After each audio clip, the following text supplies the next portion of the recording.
Halo teman-teman, ketemu lagi di channel YouTube aku Surya Suryanisi. Jadi pada kesempatan kali ini kita akan membahas mengenai metode pencatatan dalam aset tetap. Tapi sebelumnya buat teman-teman yang baru aja datang dan belum subscribe, silahkan subscribe, tekan tombol bel, like dan komen ya biar aku semangat dalam membuat video-video konten YouTube yang terbaru. Terima kasih.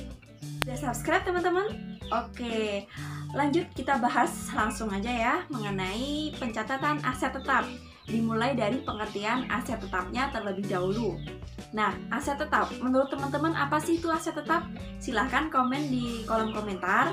Dan kalau menurut aku, aset tetap itu adalah suatu aset yang digunakan dalam jangka waktu yang panjang oleh perusahaan. Tidak dimaksudkan untuk dijual teman-teman, karena digunakan untuk operasional sehari-hari. Kalau menurut PSAK, yaitu Peraturan Standar Akuntansi Keuangan, itu adalah ini teman-teman, aku bacain ya. Aset tetap.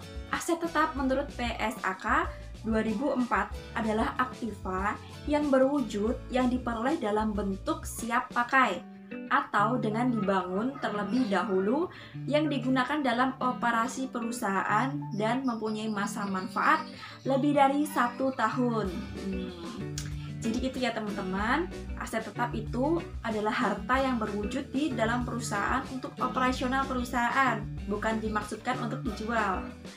Lalu, untuk jangka waktu lebih dari 1 tahun. Pengertian udah, sekarang kita lanjut mengenai karakteristik aset tetap. Karakteristik aset tetap diantaranya yaitu yang pertama, masa manfaatnya lebih dari 1 tahun. Yang kedua, digunakan dalam kegiatan perusahaan. Ketiga, dimiliki tidak untuk dijual kembali dalam kegiatan normal perusahaan. Nah, maksudnya itu perusahaan mempunyai aset tetap itu tidak dijual, teman-teman. Jadi, maksud perusahaan membeli aset tetap ini untuk digunakan, bukan untuk dijual. Kalau dijual, ini namanya bukan aset tetap, tapi adalah persediaan barang dagang karena untuk dijual. Yang keempat, yaitu nilai perolehannya cukup besar. Maksudnya, nilai perolehannya tuh material, teman-teman. Harganya itu tinggi. Pengertian udah, karakteristik udah, lanjut ke metode pencatatan aset tetap. Ini dia teman-teman inti dari pembahasan kita. Yang pertama, metode yang digunakan yaitu diperoleh dengan cara pembelian tunai. Aktiva tetap yang diperoleh dari pembelian tunai dicatat dalam pembukuan dengan jumlah sebesar uang yang dikeluarkan. Maksudnya, aset tetap ini dicatat dalam perusahaan itu sesuai dengan apa yang telah dikeluarkan. Kalau perusahaan membeli mobil sebesar 100 juta, maka perusahaan mencatatnya 100 juta sesuai dengan kas yang dikeluarkan untuk memperoleh barang tersebut, teman-teman. Kalau penjelasan di sini yaitu jumlah uang yang dikeluarkan untuk memperoleh aktiva tetap termasuk harga yang tercantum di faktur dan semua biaya yang dikeluarkan agar aktiva tetap itu siap dipakai. Apabila dalam pembelian aset tetap ada potongan tunai, maka potongan tunai tersebut merupakan pengurangan terhadap harga faktur, tidak memandang apakah potongan itu didapat atau tidak. Dan apabila dalam suatu pembelian diperoleh lebih dari satu macam aktiva tetap, maka harga perolehannya harus dialokasikan pada masing-masing aset tetap. Jadi, kalau perusahaan itu memperoleh suatu aset tetap, ada potongan, maka akan mengurangi harga aset tetap tersebut. Dan apabila perusahaan ini memperoleh aset tetap dalam jumlah lebih dari 1, maka harganya harus dialokasikan dari harga semula dialokasikan ke beberapa aset yang diperoleh itu, teman-teman. Misalnya, perusahaan memperoleh suatu aset dengan cara mengeluarkan uang 100 juta, dia dapat kendaraan 4 misalnya, terus yang satu itu beli mesin. Nah, nanti bisa dialokasikan ke kedua macam barang itu. Metode pencatatan yang kedua apabila barang tersebut diperoleh dengan cara angsuran atau kredit, teman-teman. Ini dia. Diperoleh melalui angsuran atau kredit. Aktiva tetap yang diperoleh dari pembelian angsuran atau kredit. Maka dalam harga perolehan aktiva tersebut tidak boleh termasuk bunga. Bunga selama masa angsuran baik jelas-jelas dinyatakan atau tidak dinyatakan tersendiri harus dikeluarkan dari harga perolehan dan dibebankan sebagai biaya bunga. Jadi perolehan aset tetap dengan cara angsuran atau kredit itu dicatat sebesar utang pokoknya, tidak sama dengan bunganya. Jadi bunganya itu disendiriin teman-teman sebagai biaya bunga. Cara pencatatannya adalah pembayaran setiap tahun, dibuat jurnal yang mengurangi utang sebesar pokok pinjaman yang dilunasi dan debit biaya bunga untuk tahun yang bersangkutan dan kredit kas sebesar angsurannya. Jadi kalau perusahaan melunasi utang berarti nanti yang didebit itu adalah utang sebesar pokoknya, lalu debit biaya bunga, dan yang dikredit itu kas sebesar yang dikeluarkan. Yang ketiga teman-teman, diperoleh melalui ditukar dengan surat berharga atau biasanya ini saham teman-teman. Aktiva tetap yang diperoleh dengan cara ditukar dengan saham atau obligasi perusahaan dicatat dalam buku besar sebesar harga pasar saham atau obligasi yang digunakan sebagai penukar.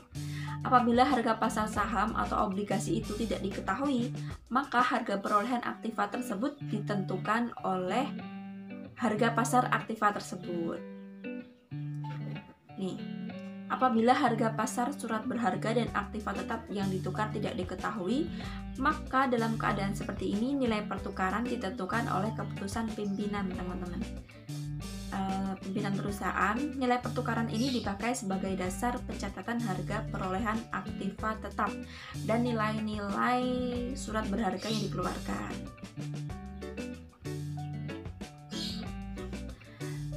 Nih, pertukaran aktiva tetap dengan modal saham atau obligasi akan dicatat dalam rekening modal saham atau utang obligasi sebesar nilai nominalnya, teman-teman.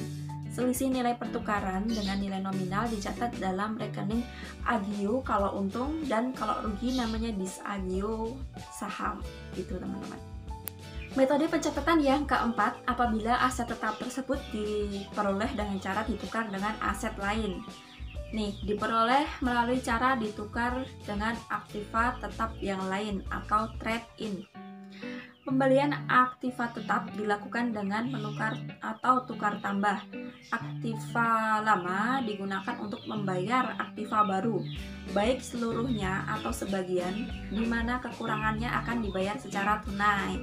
Maksudnya, misalnya nih, perusahaan memiliki aset lama, terus perusahaan ingin ganti dengan mesin yang baru karena udah update mesinnya gitu ya, misalnya terus ditukar, terus perusahaan itu memperoleh harga pasar mesin sebesar 40 juta dan yang mesin baru itu harganya 50 juta, maka perusahaan akan mengeluarkan tambahan uang sebesar 10 juta untuk menggenapi perolehan aset tetap yang baru itu.